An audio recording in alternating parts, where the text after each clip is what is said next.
Aquí comienza Compartir UCDM.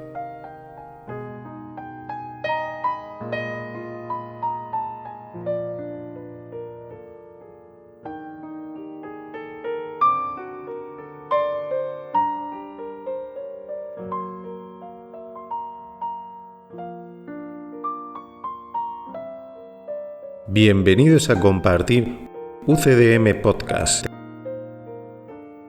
un espacio sin interferencias dedicado a la comprensión de un curso de milagros, llevado a cabo por maestros con años de experiencia, un espacio donde se descifran los mensajes profundos del curso, lo que te transportará a tu verdadero origen. Un espacio donde se revelarán los misterios más ocultos de la existencia. Bienvenidos una vez más a Compartir UCDM.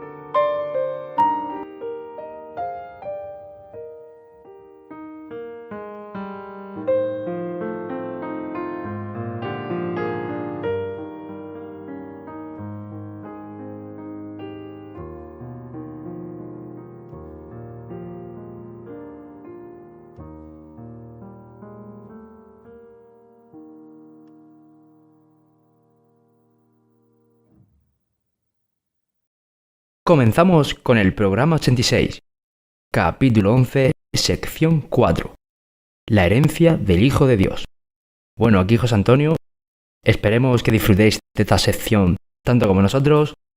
La hemos realizado con mucho amor y damos paso al párrafo 1. Sección 4. La herencia del Hijo de Dios. Párrafo 1. Nunca olvides que la filiación es tu salvación, pues la filiación es tu ser. Al ser la creación de Dios, es tuya, y al pertenecerte a ti, es suya. Tu ser no necesita salvación, pero tu mente necesita aprender lo que es la salvación. No se te salva de nada, sino que se te salva para la gloria. La gloria es tu herencia, que tu Creador te dio para que la extendieras.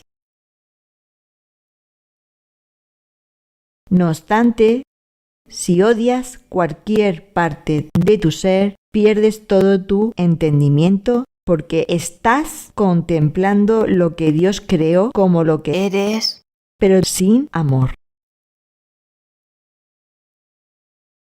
Y puesto que lo que Él creó forma parte de Él, le estás negando el lugar que le corresponde en su propio altar. En este párrafo, la oración 1 comienza diciendo que nunca olvides que la filiación es tu salvación. Nos salvamos a través de los hermanos. Nos salvamos de nuestras ideas erradas. Y nos salvamos cuando no dejamos a ningún hermano fuera y lo contemplamos sin juicio, con amor, dentro de la gloria en la mente.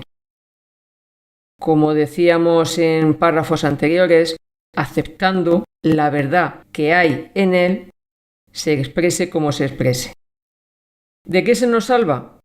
Pues aquí la oración 4 nos dice que no se te salva de nada, porque si creemos que existe un infierno y que se nos va a rescatar de él, pues precisamente de lo que se nos salva es de la idea de creer que hay un infierno, que el infierno es real. Precisamente el infierno es considerar que existen todas estas ideas erradas. Por ejemplo, creer en la culpa, creer en el pecado, creer en el ataque, creer en la escasez, Todas estas ideas hacen que no recordemos quién es nuestro hermano y lo juzguemos y también nos juzgamos a nosotros y se nos olvida que la gloria y la grandeza es nuestra.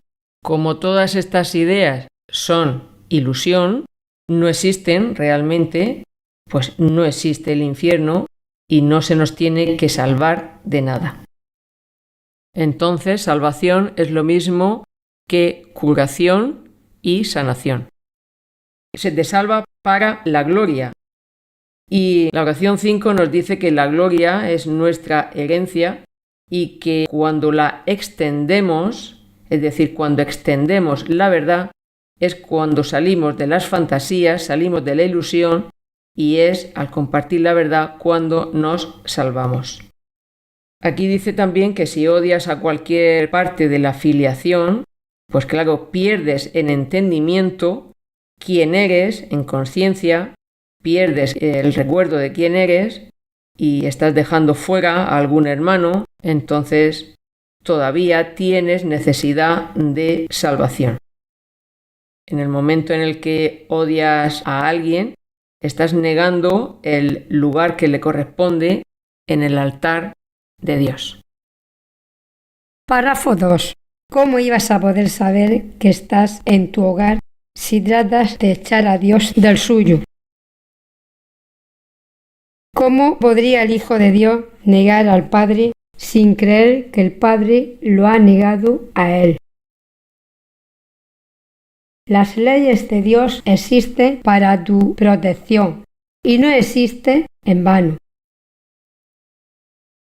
Lo que experimentas cuando niegas a tu Padre sigue siendo para tu protección, pues el poder de tu voluntad no puede ser reducido a menos que Dios intervenga contra él. Y cualquier limitación de tu poder no es la voluntad de Dios. Recurre, por lo tanto, únicamente al poder que Dios te dio para salvarte, recordando que es tuyo porque es suyo, y únete a tus hermanos en su paz. Párrafo 2, cuando nos dice ahí eso de que estás tratando de echar a Dios de su hogar, pues bueno, ese es el resultado de la piedra angular del ego, ¿no? De que el ego, de forma oculta, siempre quiere proteger ese impulso. Y nosotros, cuando no nos damos cuenta, pues siempre estamos protegiendo que ocurra esa idea de hacer un mundo por nuestra cuenta, de ir intentando, entre comillas, controlar nuestra vida y hacer las cosas a nuestra manera. Cuando hacemos eso, pues claro, la fuente de nuestros actos, la causa de nuestros actos, es pura improvisación, que sirve de protección de no sé muy bien lo que voy a hacer, pero de alguna manera voy a hacer las cosas más o menos como me apetece, aunque no sé muy bien exactamente hacia dónde voy ni qué es lo que quiero. Claro, si la causa ya es una especie de ir al margen de Dios, pues hemos echado a Dios en nuestra creencia de su sitio, y su sitio es que Él es la fuente, es la causa, es nuestra causa. Entonces, si nosotros en el mundo de Dios creamos cualquier cosa que creamos, es porque Dios nos aporta el poder, la gloria y todo lo que hace falta para que se haga. Pero claro, aquí en este mundo, pues lo hemos sustituido con otras cosas, y es que no queremos. Con nuestros actos lo que hacemos es que Dios queda apartado. Claro, y una vez que hemos hecho eso, la consecuencia hace ya mucho tiempo es que creemos que Dios nos ha abandonado, que es otra forma de autoengaño para proteger lo anterior. Lo anterior es, no, tengo una mejor idea que Dios para hacer las cosas. Y una vez que tenemos esa idea, llega un punto en que hasta nos contamos historias y no las queremos creer, como la de que Él nos ha abandonado a nosotros. Bueno, pues a partir de la línea 3 hasta el final nos habla de que las leyes de Dios siguen estando ahí para nuestra protección. La ley de Dios, por ejemplo, la del libre albedrío, significa lo que nosotros decidimos es sagrado, pero tiene que haber una protección por si acaso lo que nosotros decidimos es algo basado en crear sin amor, es decir, crear al margen de Dios. Si alguna vez se nos ocurriese eso, pues existe una ley que hace que eso sea imposible. Entonces, lo único que ocurre es que fantaseamos con la idea, y eso es este mundo, una gigantesca fantasía sobre hacer cosas al margen de Dios. Pero las leyes de Dios impiden que eso sea real. Porque si no fuera así, pues todas las cosas que hemos inventado aquí en el mundo como amenazas se convertirían en reales y ni Dios podría evitarlo. Así que, línea 4, puede ser que mientras sanas o no sanas, si eliges sanar por la vía directa del camino derecho, no vas a tener ningún sufrimiento, pero si sanas alternando y creyendo todavía que hay opciones entre a veces el ego y a veces el Espíritu Santo, si lo haces de esa manera, pues también sanarás más despacio y lo irás combinando con episodios de sufrimiento. Por eso te dice ahí que, bueno, nadie te puede quitar ese sufrimiento porque es el resultado de tu decisión. Y que no se puede intervenir. Por el libre albedrío no se puede intervenir. No se puede reducir tu poder para que sufras un poco menos. No, entonces si sufres más tiene que ver con tu decisión de resistirte. No tiene nada que ver con Dios. A Dios claro que le gustaría que no sufriéramos, pero es que Él acepta que nosotros decidamos que queremos sufrir. Él no quiere que eso ocurra, pero si nosotros queremos que ocurra, aunque sea solo un poco, pues no se puede intervenir. Por eso es que tenemos algún episodio de sufrimiento. Pero no lo podemos achacar a Dios y por eso finalmente te dice que la única salida que queda siempre es recurrir al poder que se nos dio. Recurrir al Espíritu Santo, porque si recurres solo, únicamente a ese poder y no alternándolo con el ego, es como podrás asegurarte que no haya sufrimiento en este camino de salvación. Párrafo 3. Tu paz reside en el hecho de que su paz es ilimitada. Limita la paz que compartes con Él y tu ser se vuelve necesariamente un extraño para ti. Todo altar a Dios forma parte de ti, porque la luz que Él creó es una con Él. ¿Le negarías a un hermano la luz que posees? No lo harías si te dieses cuenta de que con ello solo podrías nublar tu propia mente. En la medida en que lo traes de regreso, regresas también tú. Esa es la ley de Dios para la protección de la plenitud de su Hijo. Cuando nos dice que tu paz reside en el hecho de que su paz, la de Dios, es ilimitada, quiere decir que Dios es nuestra fuente y la paz es ilimitada precisamente porque la recibimos de Dios. Línea 2, si limitas esa paz, pues no la recibes. Y no es porque Dios deje de darla, sino porque tú has establecido un límite. Cada creencia, con sus matices, es una limitación. Y ya tenemos tantas limitaciones a nivel mental que ya nos recordamos que somos el observador, el tomador de decisiones, y el ser se vuelve un extraño para nosotros. La conciencia que teníamos tras la idea loca es la de tener poder, ser como dioses y fabricar universos. Podíamos hacer lo que quisiéramos. Y con tanta limitación mental, pues la conciencia que tenemos ahora mismo de lo que somos no tiene nada que ver. Está muy alejada de aquella conciencia y no hemos cambiado. Somos los mismos. Pero aquella conciencia se ha convertido en algo extraño para nosotros. 3, cuando habla del altar a Dios, el altar son las ofrendas, son los milagros, son las correcciones que hacemos y eso se lo ofrecemos en el altar a Dios. 4 nos dice, ¿le negarías a un hermano la luz que posees? Si tienes un plan hecho, ya sabes qué es lo que quieres. Ya sabes cómo mirar a un hermano. Y cuando tienes ese plan, tú ya no improvisas. Pues no le niegas la luz a tu hermano porque reconoces y sabes quién es. Vaya que sí. Y a propósito de la conciencia, es verdad que ha cambiado muchísimo. No tenemos ni idea de hasta qué punto se ha reducido nuestra conciencia de quiénes somos. Nosotros siempre hemos sido, aquí, dentro de la aparente ilusión, ese yo que está en el fondo de nuestra mente, que es observador y es tomador de decisiones. No estoy hablando de la parte que no se ha dormido, que también somos nosotros. Estoy hablando de la parte que se ha dormido. Pues de la parte que se ha dormido, en realidad somos esa parte observador y tomador de decisiones. Y al principio del sueño teníamos conciencia de ser esa parte consciente de un grandísimo poder, de fabricar universos, de movernos mentalmente aquí y allá, hacer, deshacer, lo que quisiéramos. Y también nos acordábamos de que éramos hijos de Dios y que teníamos un tremendo poder. Bueno, pues esa parte ya ha quedado como muy tapada, muy oculta en nuestra mente y sin embargo esa parte está totalmente de acuerdo con el Espíritu Santo en que siga el proceso de sanación adelante. Bien, pues si imaginamos a una tribu del Amazonas, por ejemplo, y hemos sido capturados por la tribu y parece que tienen algunos guerreros que nos apuntan con la lanza y de vez en cuando nos tocan la piel y pensamos, madre mía, ¿qué ocurrirá? Y algunos del grupo dicen, madre mía, qué miedo, nos van a matar, etcétera, etcétera.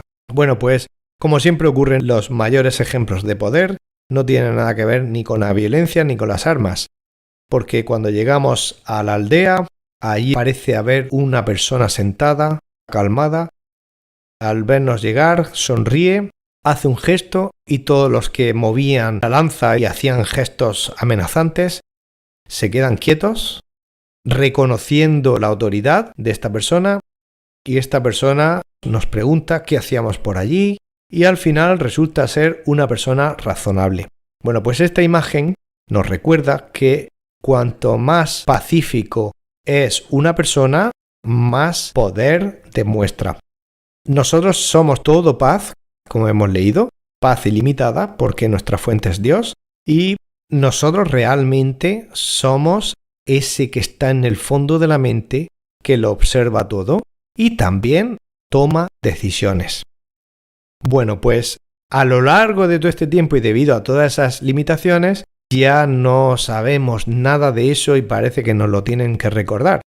Ahora nos lo recuerdan, seguimos siendo ese yo que está tomando decisiones para que la mente sane y despierte, y parece que a otro yo, que no existe en ningún otro sitio, porque solo somos ese yo sentado, vamos a llamarlo toro sentado, en honor a ese jefe de la tribu.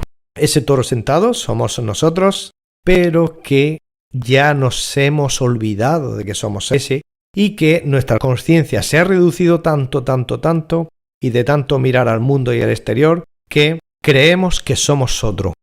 Por eso la conciencia ha cambiado tanto. Y por eso nos parece muy extraño que se nos hable de que tenemos un tremendo poder. Lo estamos empezando a recordar, pero a nivel teórico, porque el curso nos lo recuerda continuamente.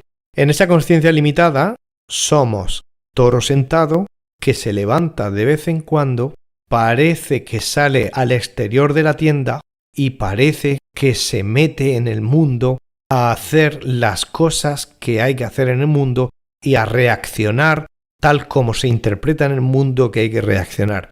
Y en esa interpretación nos agitamos, nos movemos como los guerreros de la tribu e incluso amenazamos a otros, creemos en el ataque, creemos en la amenaza, creemos que tenemos que ser guardianes de nuestra aldea, de nuestro interior, de nuestra vida.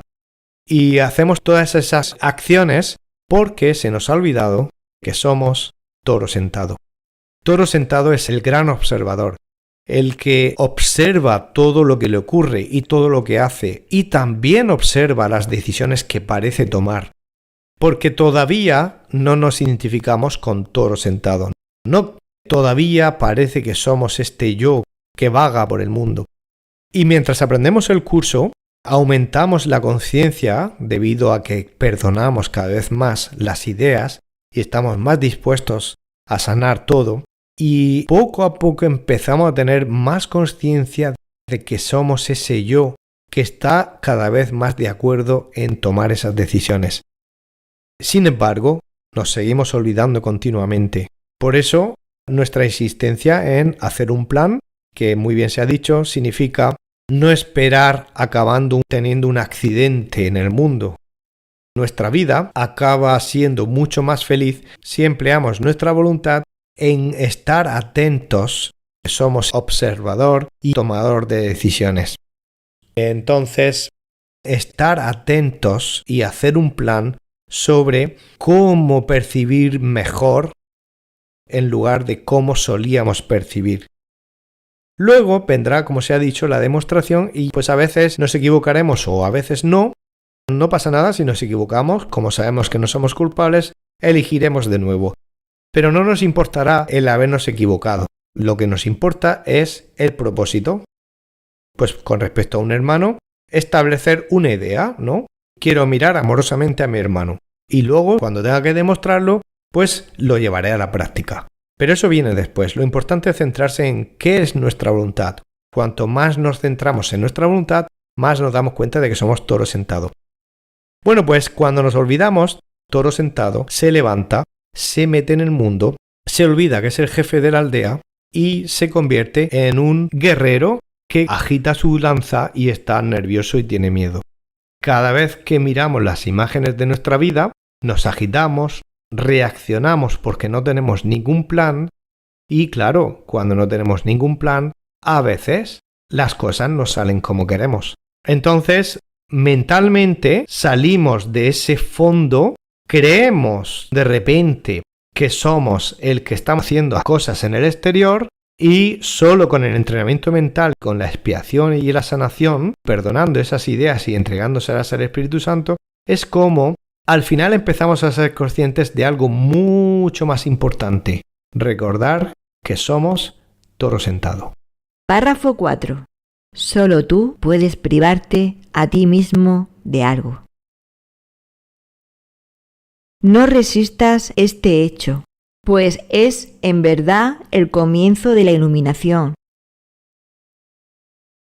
Recuerda también que la negación de este simple hecho adopta muchas formas y que debes aprender a reconocerlas y a oponerte a ellas sin excepción y con firmeza.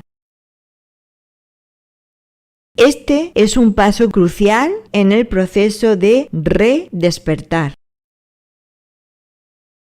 Las fases iniciales de esta inversión son con frecuencia bastante dolorosas, pues al dejar de echarle la culpa a lo que se encuentra afuera, existe una marcada tendencia a albergarla adentro. Al principio es difícil darse cuenta de que esto es exactamente lo mismo, pues no hay diferencia entre lo que se encuentra adentro y lo que se encuentra afuera. Solo tú puedes privarte a ti mismo, claro. Es una continuación de los párrafos anteriores donde hemos dicho que solo nosotros nos limitamos la paz de Dios, que siempre nos la regala y siempre la tenemos disponible dentro de nosotros, y si se arruina o se limita, solo somos nosotros los que podemos hacer eso. Ni Dios, ni el Espíritu Santo, ni ningún hermano alrededor o ninguna circunstancia, ni ningún pensamiento, salvo los pensamientos que nosotros mismos queramos tener. Solo así podemos privarnos. Dice, no resistas este hecho. Significa, mira que insistimos y mira que el ego querrá que te olvides dentro de un rato y para siempre. Tratarás de olvidarte y sin embargo hay que ser firme, como nos dice en la línea 3. Hay que ser firme porque la firmeza es sobre todo necesaria al comienzo cuando el ego está muy alterado y quiere por todos los medios que dejemos de dar este paso tan importante que vamos a dar aquí en este párrafo. En este párrafo nos recuerda que cuando queremos olvidarnos de ese hecho, es decir, que nosotros nos limitamos, nosotros es como que nos hacemos un guiso y nosotros mismos nos lo comemos. Y pensamos que nos han traído el guiso de por ahí fuera. Y en realidad nosotros mismos nos lo cocinamos, nosotros nos lo comemos. Entonces tendemos a olvidarnos de eso. ¿Cómo voy a ser yo el que me limite? ¿Cómo voy a ser yo el que tenga estas creencias dentro de mí? ¿Cómo va a ser eso así? No, yo no hago nada de eso. Por eso miramos afuera, hacemos como que no tenemos nada que ver con eso. Y claro, esa es la base de muchas formas diferentes donde perdemos la paz. Esas formas el ego se las lleva al exterior. Y claro, nuestra misión es aprender a reconocerlas. Eso significa, tengo que saber interpretar correctamente, justamente, el resultado de esa negación y de esas formas que aparecen ante mí. Por ejemplo, la primera y más clásica es que veo culpabilidad alrededor y los demás, o el gobierno, o el país, o las autoridades, o las circunstancias, o mi jefe, cualquier persona o cualquier circunstancia alrededor tiene la culpa de que ahora de repente me he dado cuenta de que no me encuentro bien. Eso es un clásico, ¿no? Pero como ese hay varios temas que aprendemos juntos, como hemos dicho otras veces, la creencia en el ataque, en la culpa, el miedo, los apegos, los juicios, las relaciones especiales, etcétera, etcétera. Pero, sin duda, hay dos ideas, dos armas que para el ego son cruciales, son muy importantes. Una es la obsesión de mirar afuera. Y la otra idea, el otro arma, es los demás tienen la culpa. Pase lo que pase, no dejes de mirar afuera. Entonces, echarle la culpa a alguien en el exterior es una forma clásica de mirar afuera. Que si me voy a poner firme en negarme a creer que los demás sean culpables, ni las circunstancias, ni nada de nada, nada es culpable de las decisiones que yo he tomado y de estos resultados en forma de falta de paz que tengo, pues nadie tiene culpa de eso. Así que, bueno, el ego está muy nervioso porque una de sus dos armas favoritas y preferidas, pues nos estamos poniendo muy firmes para mirar adentro y no querer mirar afuera. Y el ego está rabioso. Pues el ego, ¿qué hace al respecto? Y estamos en la línea 5. Lo que hace al respecto es, bueno, si los demás no tienen la culpa, ¿quién la va a tener? Pues uno mismo, adentro. Pues ahora soy yo el culpable de las cosas que me pasan. Pues ni uno ni otro. Aquí te acaba de decir que la culpa no existe. Ni son los demás culpables, ni lo somos nosotros. Pero es que, claro, si vamos a estar concentrados en mirar adentro y no querer mirar afuera, pues el ego dice, bueno, por lo menos que no se dé cuenta de que adentro tampoco hay culpabilidad.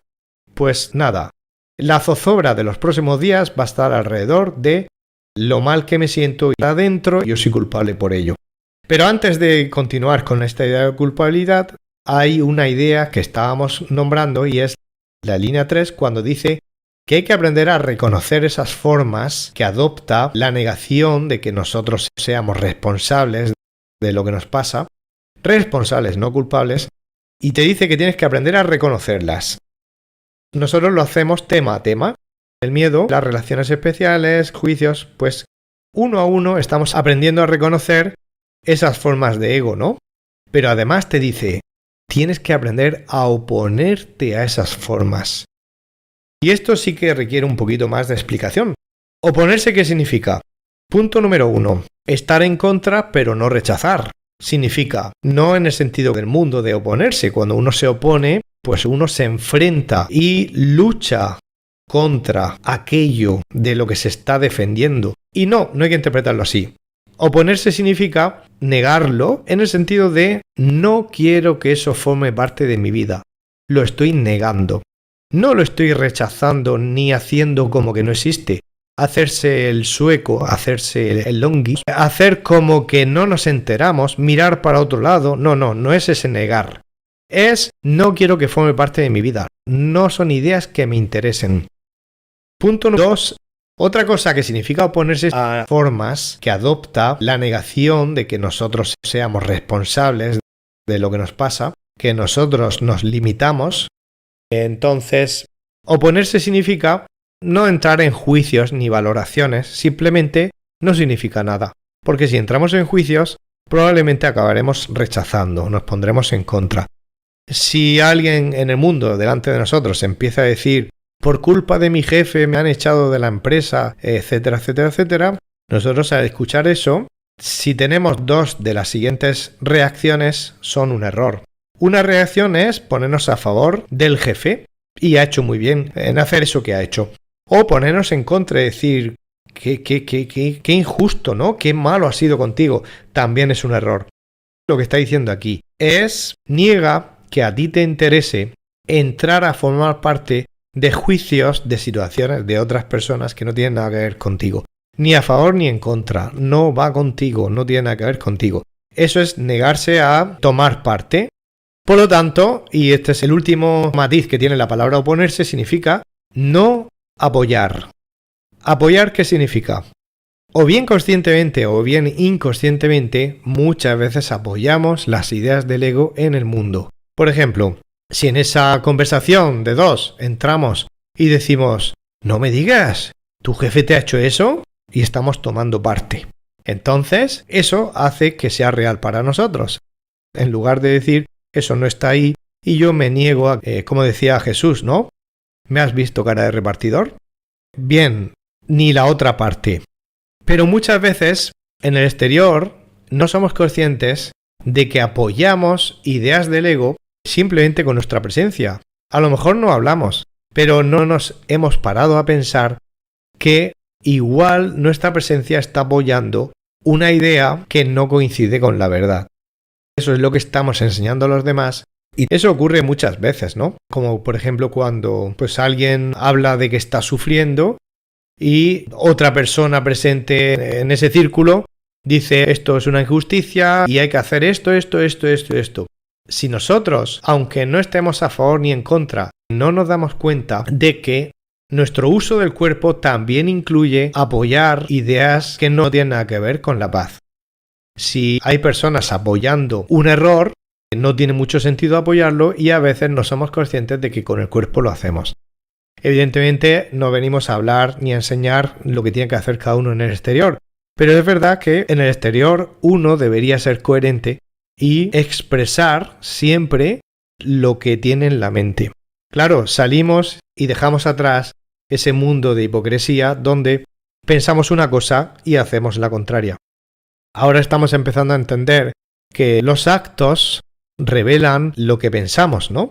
Por eso, en ese episodio que ya hemos comentado otras veces, donde a Jesús le dicen, tienes que volver al pueblo que Lázaro ha muerto y tú a lo mejor puedes hacer algo. Y Jesús dijo, dejad que los muertos entierren a los muertos. Significa que si yo hago caso de lo que está diciendo y me voy a la ceremonia de la muerte y a decirle a los demás con mi presencia que yo bendigo que se haga una ceremonia de la muerte, pues estoy demostrando con mi cuerpo y mi ejemplo lo contrario de lo que está enseñando. Por eso se quedó allí diciendo yo estoy para hablarle a los vivos. Y 2 o 3 días después es cuando fue a donde estaba Lázaro y lo resucitó. Entonces siempre Jesús enseña la vida, incluido en el momento en que levanta a Lázaro. Ahí les está enseñando a los demás. No es que fuera a regañarles por estar siguiendo una ceremonia basada en la muerte. Él dijo, no, dejad que lo hagan. Yo no vengo a cambiar las costumbres de aquellos que quieren seguir con sus viejas costumbres. Pero allí mismo les enseñó que aquello que hacían no tenía ningún sentido, porque demostró, una vez más, que solo existe la vida. Pero es cierto que cuando se nos requiere, puede que se nos requiera para algo que sea contrario a la verdad, y nosotros tenemos que ser conscientes de dónde ponemos el cuerpo. Y volviendo al tema de la culpabilidad, nos dice ahí, en la línea 5, en las fases iniciales de cuando uno se pone firme en ese proceso de redespertar, significa, de acuerdo, voy a ponerme totalmente firme con la idea de que nadie, absolutamente nadie, tiene la culpa de cómo me siento yo adentro. Por culpa de mi jefe me han echado... No, nadie tiene la culpa de cómo me siento yo adentro. Nada ni nadie tiene culpa de nada. Bien, pues el ego, que le acabamos de quitar una de sus armas favoritas, que es la obsesión a mirar afuera y a echarle la culpa a los demás, está muy nervioso. Por eso dice ahí que probablemente en las fases iniciales uno pase 1 hora, 2 horas, 1 día, 2 días una semana, 2 semanas, dependiendo de la firmeza, pues sintiendo algún tipo de sufrimiento o dolor. ¿Por qué? Porque el ego está revolviendo cielo y tierra para que demos marcha atrás. Y es que ahí te explica que, claro, ese mecanismo de echarle la culpa a los demás era una especie de válvula de escape que hacía que el dolor interno de nosotros mismos, que nos hemos causado a nosotros mismos, como nos dice en este párrafo, solo tú puedes privarte a ti mismo, solo nosotros nos limitamos la paz de Dios. Entonces, ese mecanismo de echarle la culpa a los demás era una especie de válvula de escape que hacía que el dolor interno, para que no se note, para que se mitigue, pues algo que parecía funcionar era echarle la culpa a otro, ¿no? Por eso en aquel tiempo Jesús dijo, el que esté libre de error, que tire la primera piedra a esta mujer que la acusaban de adulterio. Y dijo, no, es que esté libre de error porque culpable no es nadie. El que esté libre de error, que tire la primera piedra. Y bueno, dejaron de tirar piedras porque entendieron, por lo menos en ese momento, que culpa no. Y errores cometemos todos y tenemos que aprender. Cuando el ego está muy nervioso porque eso que funciona, que hace que miremos afuera y no miremos adentro y tomemos responsabilidad, pues ha dejado de funcionar. Entonces el ego dice, ¿que quieres mirar adentro? Yo te voy a dar sensación de vivir. Y el ego adentro intenta que el ambiente sea lo más enrarecido posible. Todo depende de la firmeza que tengamos. Ese ambiente donde no nos sentimos bien puede durar solo un ratito o puede durar una semana. Todo eso depende de nosotros, porque el ego va a intentar que haya ruido, que haya malas sensaciones, y depende de nosotros hasta dónde lo vamos a tolerar. Si nosotros decimos, bueno, vale, estoy avisado de que puedo sentirme así un poco raro, el maestro no me quiere engañar, no me oculta la verdad, me está diciendo que puede ser que el ego no acepte esto con naturalidad, pero bueno, una cosa es dejar que tenga así mal cuerpo y otra cosa es que me dirija la vida y vaya a estar mucho tiempo así. De eso nada. Por eso, firmeza. Bueno, ¿y al ego qué le queda? Si no vamos a mirar afuera, el otro gran arma que tiene más, pero estas dos son sus favoritas. Entonces el ego dice, bueno, si los demás no son culpables, ¿quién va a ser? Pues yo mismo. ¿No dice el curso eso? ¿Que yo soy el que cometo los errores? ¿Yo me lo guiso y yo me lo como? Pues yo soy culpable y tengo que pagar. Tengo que recibir castigo por ello. Esa es la proposición del ego. Y aquí te dice que no hay diferencia entre echarle la culpa a los demás y echarte la culpa a ti mismo. No hay ninguna diferencia, porque creer en la culpa hace que no te sientas en paz. Y da lo mismo que la proyectes afuera o la dirijas hacia ti mismo. Párrafo 5. Si tus hermanos forman parte de ti y los culpas por tu privación, te estás culpando a ti mismo. Y no puedes culparte a ti mismo sin culparlos a ellos. Por eso es por lo que la culpa tiene que ser deshecha, no verse en otra parte. Échate a ti mismo la culpa y no te podrás conocer, pues solo el ego culpa. Culparse uno a sí mismo es, por lo tanto, identificarse con el ego, y es una de sus defensas, tal como culpar a los demás lo es. No puedes llegar a estar en presencia de Dios si atacas a su Hijo. Cuando su Hijo alce su voz en alabanza de su Creador, oirá la voz que habla por su Padre. Mas el Creador no puede ser alabado sin su Hijo, pues ambos comparten la gloria y a ambos se les glorifica juntos. Párrafo 5. No será suficiente insistir en que creemos en la culpa. Y es una creencia, no es la verdad. Somos tal como Dios nos hizo, y Dios no nos hizo culpables. Entonces no es más que una opinión, no es conocimiento, no es realidad, es solo una idea que queremos tener, pero no está ahí. Simplemente la conservamos dentro de nosotros porque forma parte de esa protección, esa defensa para seguir creyendo que hacemos cosas al margen de Dios. Entonces, la culpa no existe y es importante que seamos firmes, nunca variar nuestra percepción de esta idea. La culpa no existe. Claro, estamos hablando de una idea. Es verdad que aquí en el párrafo lo vincula a cuerpos, a personas, y te dice, no son culpables tus hermanos. Y claro, nosotros vemos cuerpos. No son cuerpos. Entonces, es una idea mental que hay que desvincularla de los cuerpos. Es verdad que a muchos ahora eso les costará, pero es que es puramente una idea. Nosotros, como seguimos al ego en esa obsesión de mezclar al mensajero con el mensaje, pues cuando un hermano dice algo que no nos gusta, pues en vez de centrarnos en, oye, ¿por qué eso que ha dicho no me gusta esa idea? Y centrarnos puramente en la idea, pues el ego dice, no pienses tanto. A ver, por el hermano, porque ¿qué idea y qué idea y qué idea? Aquí hay que ir a por el cuerpo. Y claro, nos estamos confundiendo porque simplemente no nos ha gustado una idea. Si supiéramos separarlo del hermano, nos daríamos cuenta de que el hermano no es culpable de nada. Porque muchas veces los hermanos dicen cosas inconscientes, sin saber, sin darse cuenta. El que esté libre de error, que tire la primera piedra. Cometemos errores, pero es sin querer. Esa persona lo ha aprendido, lo ha escuchado en la tele, se lo han dicho, y está reproduciendo algo y nosotros estamos escuchando al ego que nos dicen, a por ella, en vez de centrarnos en la idea. Entonces nadie es culpable de nada, pero es que tampoco nosotros. Es decir, si nos hemos concentrado muchísimo y con firmeza durante un tiempo, que es cuando más falta hace, en mirar solo adentro, pues hombre, no vamos ahora a decir que el culpable somos nosotros, porque es lo mismo. Es unir una idea, la idea de la creencia en la culpa, a una persona, un cuerpo, en este caso, ¿no? Pues tampoco es lo mismo. Por eso el párrafo insiste continuamente en que da igual echarle la culpa a uno o a otro. Es un error. Nadie es culpable. Todos cometemos errores y que cada uno se centre en sus propios errores. Por lo tanto, eso nos ayuda mucho a dejar de juzgar por qué el hermano ha dicho eso, se ha portado así, o las cosas que espero que haga, ¿no?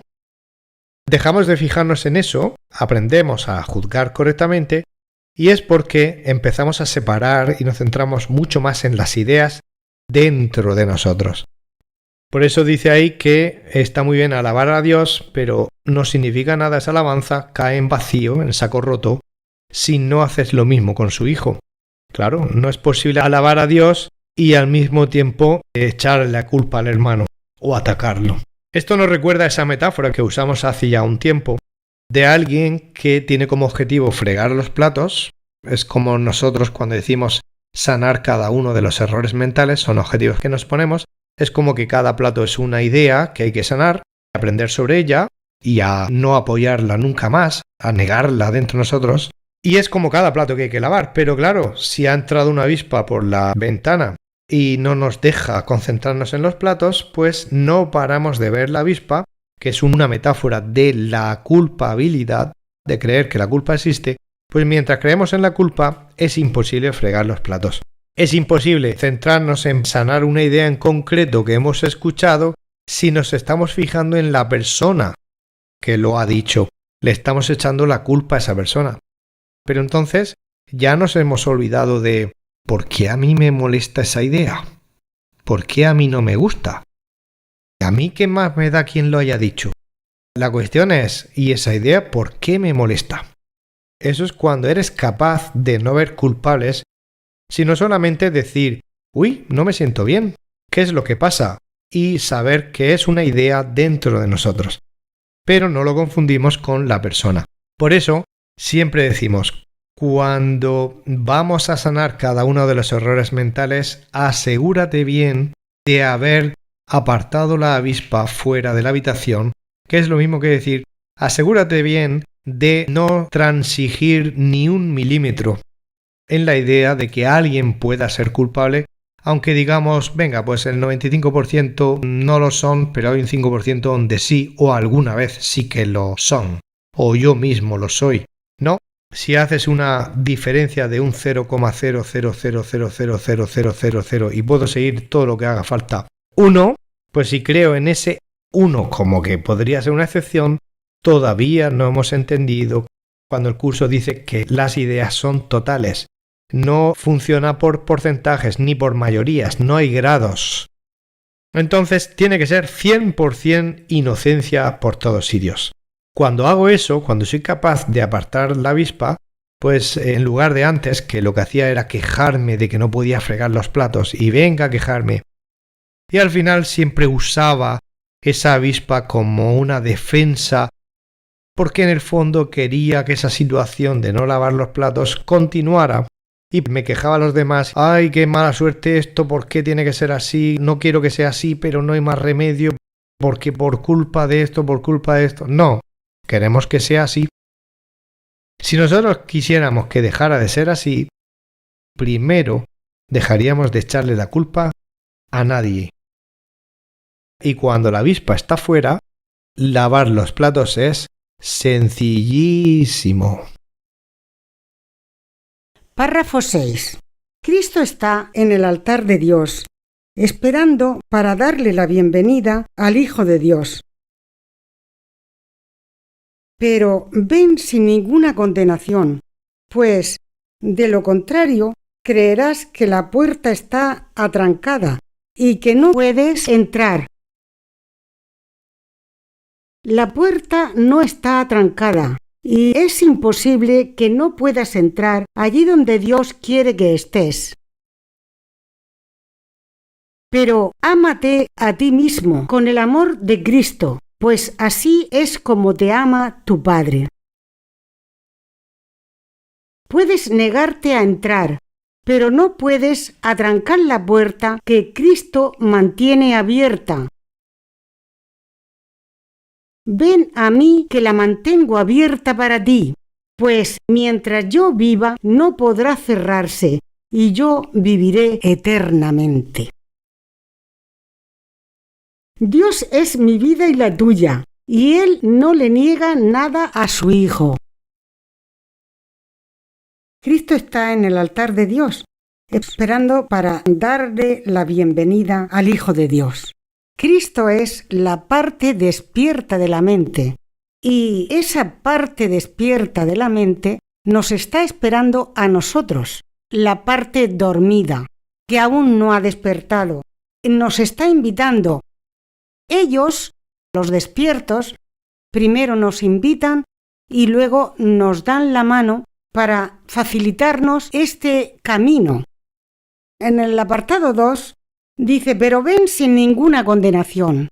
Así es, tenemos que ir como Dios nos creó, sin juicios condenatorios, sin creencias, sin rencores, sin odios, con los brazos abiertos, cogiéndole la mano a otros hermanos, sin apegos a este mundo. Si no es así, si no aceptamos la invitación sin condenación alguna, creeremos que la puerta está atrancada. Y la puerta nunca estuvo atrancada. Somos nosotros mismos los que nos ponemos todos los impedimentos. Hemos aceptado primero la invitación y una vez que la aceptamos, resulta que no la queremos y son esos pensamientos que no hemos sanado todavía, empezamos a darle vueltas, ponemos trabas y condiciones. Y es una invitación sin condiciones. Proyectamos esa rebeldía nuestra y luego decimos que es Dios el que nos pone a nosotros condiciones para entrar, cuando la puerta siempre estuvo abierta, y nos ponemos en una situación muy rara, dificultosa, porque nos creemos que la puerta está atrancada. La puerta está atrancada solo aparentemente. Y aquí Jesús nos manifiesta que la puerta siempre estuvo abierta y libre para nosotros. El camino es glorioso y es jubiloso, siempre que le demos la mano y caminemos como Él nos indica. Así es, Dios no pone ninguna condición. Y es que el ego hace muchas maniobras porque no quiere que aceptemos la verdad tal como es. Estamos invitados a la mayor herencia que podamos imaginar y estamos pensando si vamos a firmar esa herencia o no, si la queremos o no la queremos. Entonces, al principio nos parece muy bien la idea de que alguien nos quiera dar una herencia absurdamente increíble y cuando nos dirigimos al despacho de la notaría, nosotros estamos encantados, pero el camino de la notaría para firmar, empezamos a pensar si esto no lleva trampas, si no hay condiciones, si no se va a estropear, si no vamos a lamentarlo y empezamos a poner bloqueos, problemas y condiciones de manera que todo eso acaba produciendo que se retrase considerablemente esa firma. Por lo tanto, todo eso es el resultado, como dice en la línea 4, de no amarte a ti mismo. Porque cuando uno no se ama a sí mismo, y eso significa que sigue protegiendo la piedra angular del ego, el pilar del templo del ego, lo sigue protegiendo para que cualquier cosa está bien que interrumpa el que yo atraviese la puerta que está abierta para siempre.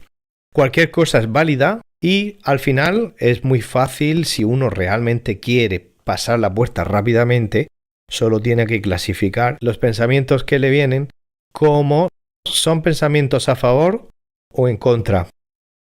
El pensamiento que te acaba de venir, ¿es un pensamiento a favor de ir y firmar la herencia o de cruzar la puerta? ¿O es un pensamiento que en realidad está poniendo problemas? Todo se clasifica en esos dos criterios para saber si los pensamientos que tenemos están estorbando o no.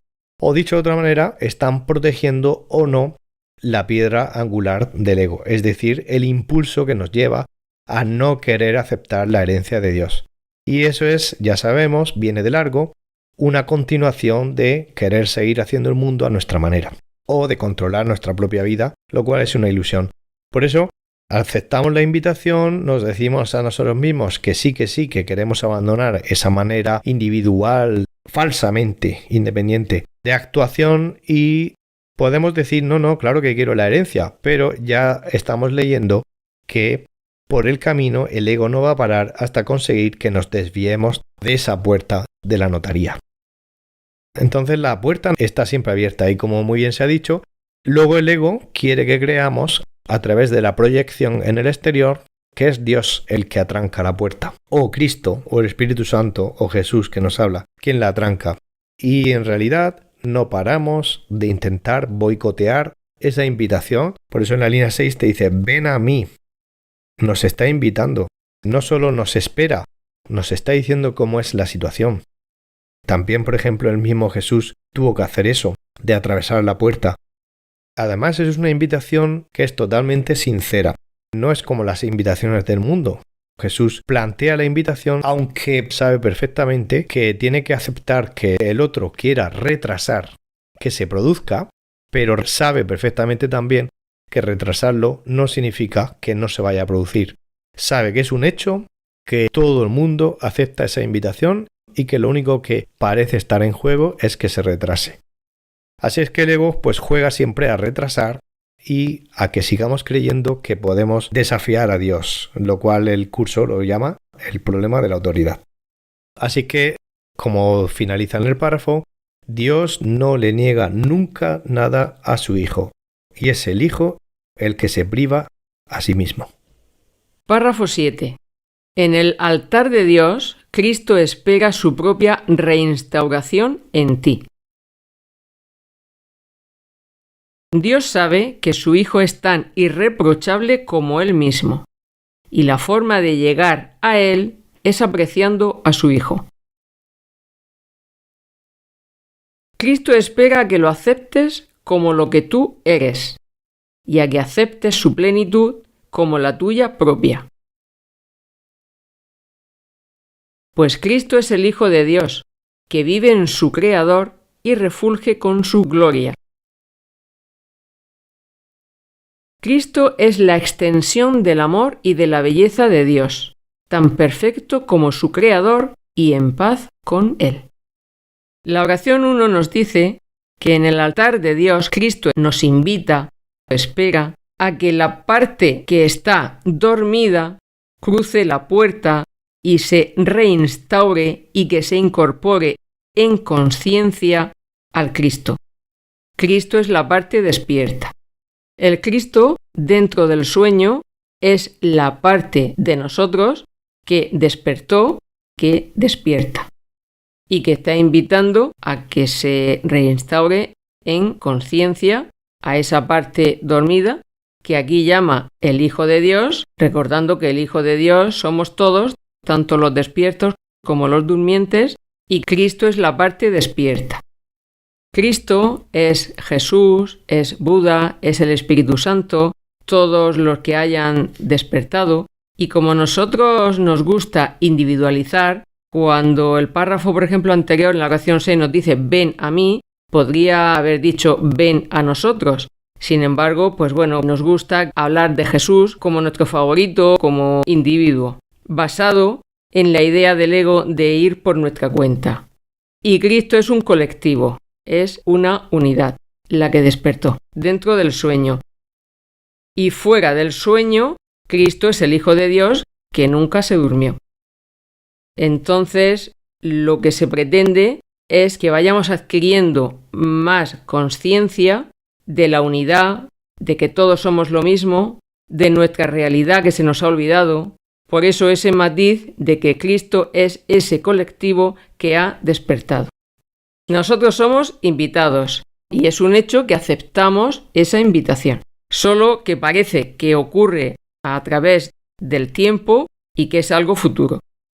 Y da la sensación de que todavía no ha ocurrido. La oración 2 nos dice que Dios sabe que su Hijo es tan irreprochable como Él mismo. Dios sabe cuál es la valía de su Hijo. Y para llegar a Dios en conciencia, pues tenemos que aceptar la plenitud de su Hijo. Y aceptar la plenitud es renunciar a todas aquellas ideas que no son de Dios y que nos hacen creer que la puerta está atrancada y que hay que esforzarse para llegar a Dios. Y si quieres aceptar la plenitud del cielo, la tienes que aceptar al 100%, aquí en el sueño. Es decir, no puedes excluir a un hermano, ni te puedes quedar con una idea que tú consideras que para ti es valiosa. No puedes ir creyendo que vas a firmar la herencia de Dios y decir, bueno, aquel vecino o mi suegra o un hermano. Decir, pues este atrás lo dejo. Vaya idiota y este no me interesa. Y aquí te dice que eso no es plenitud. Si piensas así, cuando vayas a firmar la herencia, pues creerás que la puerta está atrancada y que no puedes entrar. Aceptar la plenitud, aunque hemos nombrado a hermanos, en realidad siempre estamos hablando de ideas. ¿Qué juicio emito hacia un hermano? Y un juicio es una idea.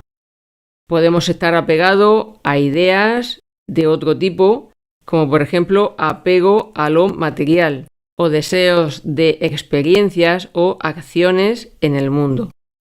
Eso al final es ir por nuestra cuenta. Y consideramos que nuestras ideas es más valioso que el tesoro, la herencia de Dios. Y entonces no conocemos la plenitud. Por eso, cualquier idea errónea que no encaja con las de Dios, tenemos que abandonarlas si queremos aceptar la plenitud. Y si queremos que la puerta, de repente, parezca que se libera. Siempre estuvo abierta. En este mundo, imaginemos una gran obra de arte, la máxima expresión, en música, en escultura, en arquitectura, en pintura, y que alguien quiere sacarle faltas o defectos a esa obra máxima. Lo que hacemos es mostrar nuestra ignorancia y nosotros no somos capaces ni de llegar a un 10% de esa obra maestra. Opinar es gratis.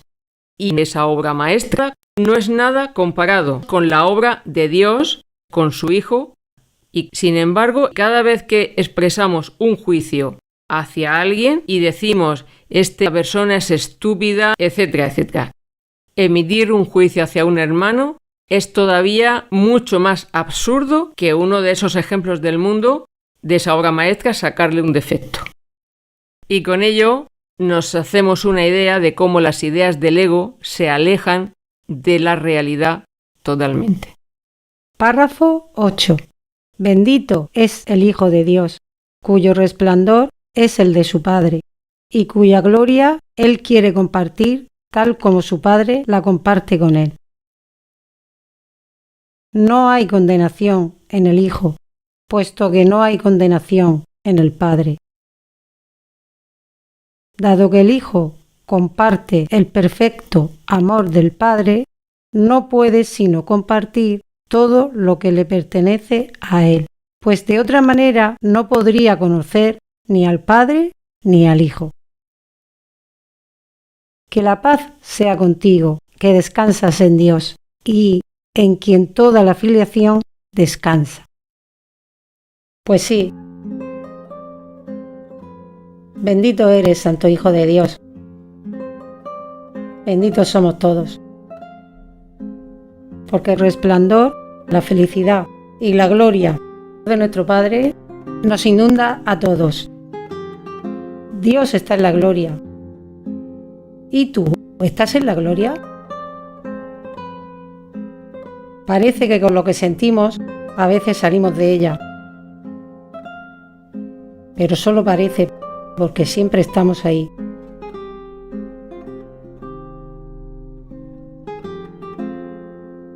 Y esa gloria la tenemos que compartir con nuestros hermanos, porque nuestro Padre la comparte con nosotros. Y eso en el mundo se traduce como compartir la verdad, porque lo que compartimos son ideas de la verdad. No importa resultados,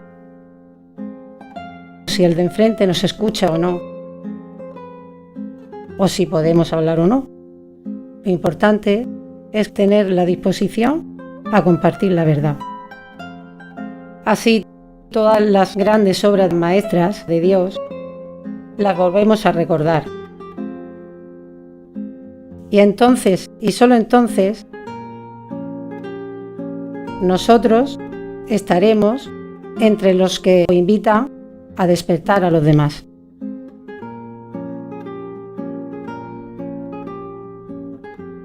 Y compartiendo las ideas de la verdad, nos unimos al Cristo e invitamos a las ideas que todavía no se han unido a despertar y a unirse en esta bendición a la verdad.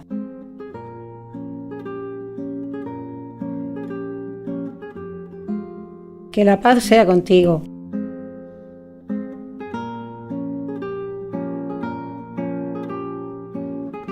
La paz es contigo.